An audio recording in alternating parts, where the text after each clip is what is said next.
ప్రతిపక్ష బీఆర్ఎస్ పార్టీలో కమిటీలు లేకపోవడంతో నేతలు నారాజులో ఉన్నారనే టాక్ వినిపిస్తోంది. పార్టీ అధికారం కోల్పోయిన తర్వాత కమిటీలను ఏర్పాటు చేస్తామని అధిష్టానం చెప్పింది. కానీ పార్టీ అధినేత కేసీఆర్ అటువైపుగా దృష్టి సారించకపోవడంతో పార్టీ నేతలు తీవ్ర అసంతృప్తితో ఉన్నట్టుగా తెలుస్తోంది.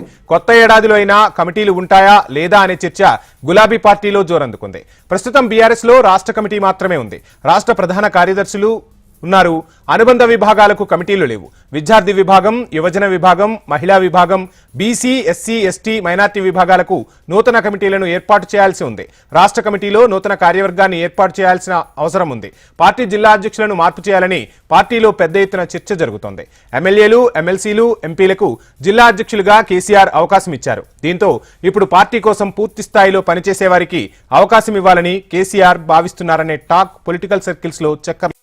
బీఆర్ఎస్ అధికారంలో ఉన్న 10 ఏళ్లు పార్టీ నిర్మాణంపై కేసీఆర్ దృష్టి సారించలేదు. కేవలం ప్రభుత్వ సంక్షేమంతో అధికారంలోకి వస్తామని ఆయన భావించారు. కానీ అసెంబ్లీ ఎన్నికల్లో ప్రతిపక్ష స్థానానికి పరిమితమయ్యారు గులాబీ దళపతి. అధికారం పోవడానికి పార్టీ నిర్మాణ లోపం కారణమని పార్టీ శ్రేణులు పార్లమెంట్ నియోజకవర్గాల సమీక్షలు అధిష్టానం దృష్టికి తీసుకొచ్చాయట.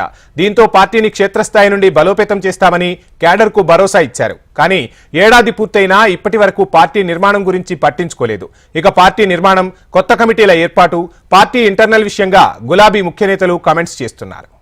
మరోవైపు గులాబీ అగ్రనేతలను వరుసగా కేసులు వెంటాడుతుండటంతో పార్టీ నేతల్లో కాస్త ఆందోళన కనిపిస్తోంది. ఇప్పటికే బీఆర్ఎస్ ఎమ్మెల్సీ కవిత ఢిల్లీ లిక్కర్ కేసులో తీహార్ జైల్లో ఉండి వచ్చారు. మరోపక్క బీఆర్ఎస్ ప్రభుత్వం నాటి విద్యుత్ కొనుగోళ్ల ఒప్పందాలపై కమిషన్ ఏర్పాటు చేశారు. ఇంకోవైపు కాళేశ్వరం ప్రాజెక్టుపై కమిషన్ ఏర్పాటు చేసింది ప్రస్తుత సర్కార్. తాజాగా బీఆర్ఎస్ వర్కింగ్ ప్రెసిడెంట్ కేటీఆర్ పై ఫార్ములా ఈ కార్ రేసు నిర్వహణలో ఏసీబీ కేసు నమోదు చేసింది. ఇదే కేసులో ఈడీ సైతం కేసు నమోదు చేసి దర్యాప్తు కొనసాగిస్తోంది.